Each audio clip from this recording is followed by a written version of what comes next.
Hello friends, Varalakshmi శుక్రవారం అయితే అయిపోయింది కదా. కానీ ఇంకా పడని వాళ్ళు లేదంటే కుదరని వాళ్ళు ఈ థర్డ్ అండ్ ఫోర్త్ వీక్స్లో చేసుకుంటారు కదా. నా వీడియో చూసిన తర్వాత అయితే చాలా సింపుల్గా ఎంతో ఇష్టంగా చేసుకుంటారు. ఒకసారి వీడియో పూర్తిగా చూడండి, నేను ఎలా చేసుకున్నానో మీకు తెలుస్తుంది. అండ్ విత్ ఇన్ 1 డేలో ఏం హడావిడి లేకుండా జస్ట్ నైటే డిసైడ్ అయ్యి ఇంకా ఎర్లీ మార్నింగ్ పూజ చేసేసుకున్నాను. అంటే నేను ఏమేమి తెచ్చుకున్నాను, ఎలా తెచ్చుకున్నాను అవన్నీ మీకు వీడియోలో క్లియర్గా చెప్తాను. వీడియో చూడండి. అండ్ ఎవరికైనా కుదరట్లేదు అసలు ఏంటి ఎలా చేయాలి, కొంచెం కన్ఫ్యూజన్ ఉంటుంది కదా, ఎన్ని వీడియోస్ చూసినా ఏం చూసినా. ఈ వీడియోలో చూసి కన్ఫ్యూజన్ క్లియర్ చేసుకోండి. అండ్ నైవేద్యాలు కూడా ఎలా ఏంటి అని అనుకున్నాను ముందు రోజు, కానీ అంతా ఏ హడావిడి లేకుండా మొత్తం లైక్ నీట్గా క్లీన్గా జరిగిపోయింది. సో నేను ఎలా ప్లాన్ చేసుకున్నాను, ఎలా చేశానో అవన్నీ మీకు చెప్తాను. మీరు కూడా అలాగే చేయండి. సో ఎలాంటి హడావిడి ఉండదు, గాబరా ఉండదు. ప్రశాంతంగా మీరు అనుకున్న విధంగా మీకు వరలక్ష్మి పూజ అయితే జరిగిపోతుంది. అండ్ ఇప్పుడైతే వీడియోని స్టార్ట్ చేసేద్దాము. నేనైతే ఇదివరకు ఎప్పుడూ వరలక్ష్మి వ్రతం కానీ పూజ కానీ ఇలా ఏం చేసుకోలేదు. సో యూట్యూబ్లో చాలా వీడియోస్ చూసి ఎలా చేసుకోవాలి ఏంటి ఇదంతా కొంచెం కన్ఫ్యూజన్ ఉండే. సో ఫస్ట్ మెయిన్గా వచ్చేసి కలుషం గురించి అనమాట. కలుషం ఎలా పెట్టాలి అంటే పెట్టాలా వద్దా, మాకు ముందు లేదు కదా, ఎప్పుడు చేసుకోలేదు కదా అని చెప్పేసి అనుకున్నాను. ఇంకా ఈ కలుషం కానీ నైవేద్యాలు కానీ వాయినాలు కానీ ఇవన్నీ మన సంతోషం కోసమే, మన ఆడంబరాల కోసమే. కానీ దేవత లైక్ అమ్మవారు ఇవన్నీ ఏం పట్టించుకోరు. మనం ఎంత శ్రద్ధగా పూజ చేసామో అదే ఇంపార్టెంట్. సో నేను జస్ట్ ఇంకా నా దగ్గర అసలు అమ్మవారి ఫోటో కూడా లేకుండా అనమాట. ముందు రోజు అయితే నేను ఏమేం కావాలో అవి ఒక పేపర్లో రాసుకొని ఇంకా బయట వెళ్ళి తెచ్చుకున్నాను. ఆ ఫోటో దగ్గర నుంచి అన్నీ పేపర్లో రాసుకున్నాను అనమాట. నేను ఏమేం ఐటమ్స్ కావాలి ఏంటి అనేది నేను సైడ్లో డిస్ప్లే చేస్తాను, మీరు చూడండి. ముందైతే అవన్నీ రాసుకొని ఇంట్లో ఉన్నవి ఏంటివి లేనివి ఏంటివి అన్నీ ఒకసారి టిక్ చేసుకొని లేనివన్నీ కొనుక్కొచ్చుకున్నాను. అమ్మవారికి పెద్దగా నగలు అవి ఇవి కూడా వేయాల్సిన అవసరం లేదండి. నేను ఎలా వేసానో చూసారు కదా, నా దగ్గర పెద్దగా నగలు అవి కూడా ఏం లేవు. ఇంకా ఒక లేస్ కొనుక్కొచ్చేసి కాయిన్స్ పెట్టేసి అమ్మవారికి హారం అయితే చేసేసాను. ముందు రోజు ఈవినింగే ఇల్లంతా నీట్గా క్లీన్ చేసేసుకొని ఒక మ్యాట్ వేసుకొని ఇంక అక్కడ పూజ సామాన్లన్నీ పెట్టేసుకున్నాను అనమాట. నా దగ్గర ఏవైతే ఉన్నాయో ముందే అవి పెట్టేసుకున్నాను, లేనివి లిస్ట్లో రాసుకున్నాను.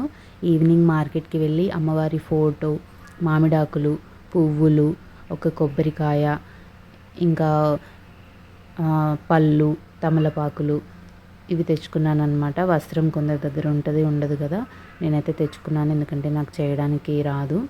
ఇంకా గాజులు ఇలాంటివి, పసుపు, కుంకుమ ఇవన్నీ మెయిన్ ఇంపార్టెంట్ కదా, అవన్నీ ఉన్నాయా లేవా చూసుకొని ఏవైతే లేవో అవన్నీ ముందు రోజు ఈవినింగ్ నేను తెచ్చుకొని పెట్టుకున్నాను.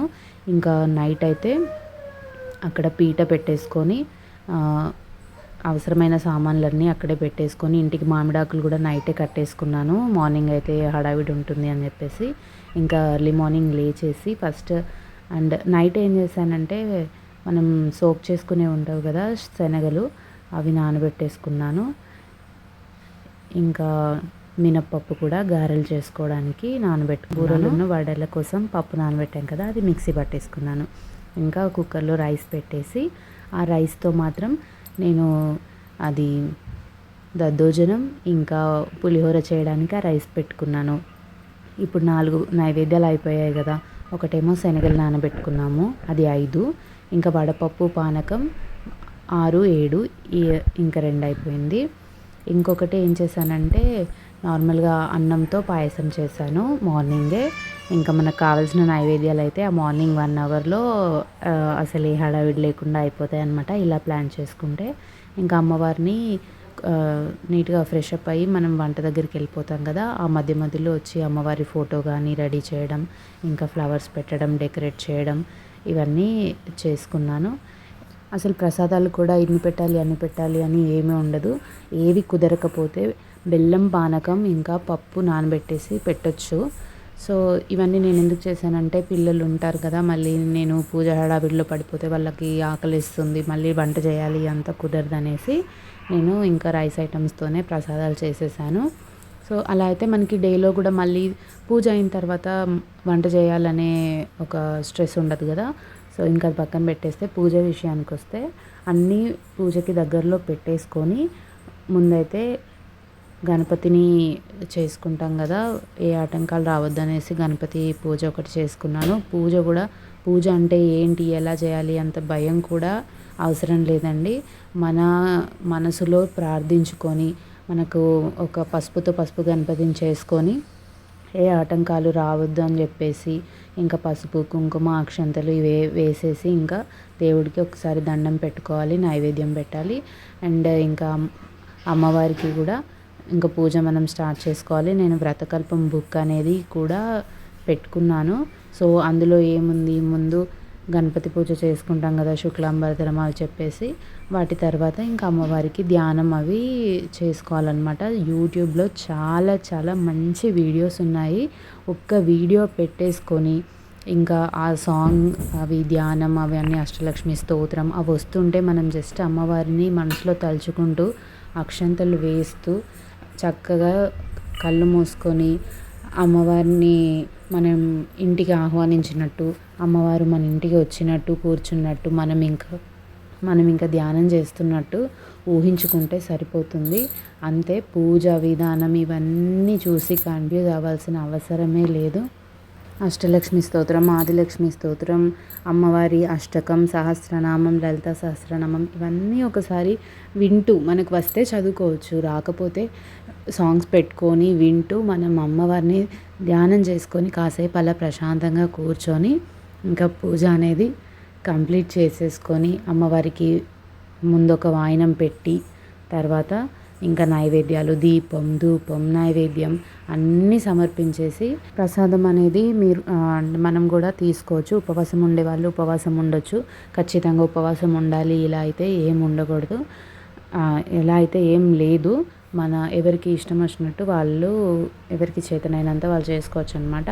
తర్వాత వాయినాల సంగతి వస్తే ఎలాగో ఇప్పుడు వాయినాలు మనం ఏం పెట్టినా రిటర్న్ గిఫ్ట్స్ కానీ పెద్ద పెద్ద మంచి బ్లౌజ్ పీసెస్ కానీ ఇలా ఏం పెట్టినా మళ్ళీ అవి మన స్ట్రీట్ మెంబర్స్ దగ్గర అన్నీ రొటేట్ అవుతూనే ఉంటాయి, ఈ ఇయర్ కాకపోతే నెక్స్ట్ ఇయర్.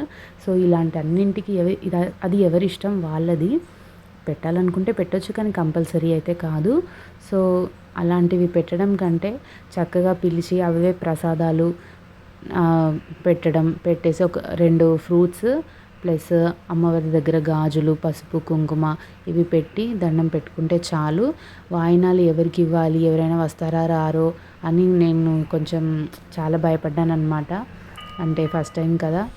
సో నేను ఒక 3 అయితే పిలిచాను, కానీ నాకు 5 మెంబర్స్ వచ్చారు. చాలా సంతోషంగా అనిపించింది.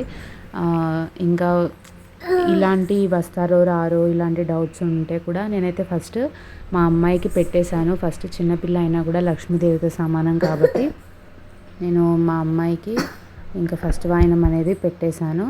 ఈ డెకరేషన్స్ అయినా, ప్రసాదాలైనా, వాయినాలైనా ఏవైతే కంటికి కనిపిస్తాయో అవన్నీ మన సాటిస్ఫాక్షన్ కోసమే, మన కోసమే మనం చేసుకుంటూ ఉంటాము. కనిపించేవి ఏవైనా అవి మన కోసమే. కనిపించింది ఏదైతే ఉందో అదొక్కటే అమ్మవారి కోసం, అదొక్కటే దేవుడి కోసం అనేది మాత్రం మైండ్లో పెట్టుకుంటే ఖచ్చితంగా మనకి ఏదైనా సక్సెస్ అవుతుంది. ఇంకా మనం పెద్ద హడావిడిగా ఫీల్ అవ్వాల్సిన అవసరం లేదు. మీరు కూడా చేసుకోవాలనుకునే వాళ్ళు వెంటనే డిసైడ్ అయిపోయి ఇంకా ఉన్న దాంట్లో ఇంట్లో ఏముంటే వాటితో పూజ అనేది ప్రశాంతంగా కంప్లీట్ చేసేసుకోండి. ఇంకా నెక్స్ట్ డే మాత్రం గణపతిని నీళ్ళలో నిమజ్జనం చేసేసి ఇంకా వేరే చెట్ల దగ్గర పోసేసాను. ఇంకా ఈ పువ్వులు ఇవన్నీ కూడా మనం చెట్ల దగ్గర వేయొచ్చు, ఎలాంటి అనుమానాలు అయితే వద్దు. ఫోటోని కూడా చక్కగా తుడిచి మళ్ళీ దాచిపెట్టుకున్నాను నెక్స్ట్ ఇయర్ కోసమని. అన్నింటిలో అనుమానాలు పడి, డౌట్లు పడి, భయపడి పెద్ద కాంప్లికేషన్స్ అయితే ఏం కూడా చేసుకోవద్దు. అలాంటప్పుడే మన లైఫ్ అనేది హ్యాపీగా ఉంటుంది, ప్రశాంతంగా ఉంటుంది. సో మీరు కూడా డిసైడ్ అయిపోయి వెంటనే పూజ అనేది చేసుకోండి. అండ్ సంవత్సరానికి ఒకసారి వస్తుంది కదా, సో మనకున్నంతలో ఎలాంటి హడావిడి లేకుండా, అనుమానాలు లేకుండా కంప్లీట్ చేసుకోవాలి. ఇంకా మీరు కూడా పూజ చేసుకోండి ఇంట్లో. వీడియో నచ్చితే తప్పకుండా లైక్ చేసి ఫాలో అవ్వండి. ఎవరికైనా షేర్ చేయండి, బికాజ్ ఇది హెల్ప్ అవుతుంది కదా వాళ్ళకు కూడా. And thank you. ఏవైనా డౌట్స్ ఉంటే కింద కమెంట్ బాక్స్లో కమెంట్ చేయండి.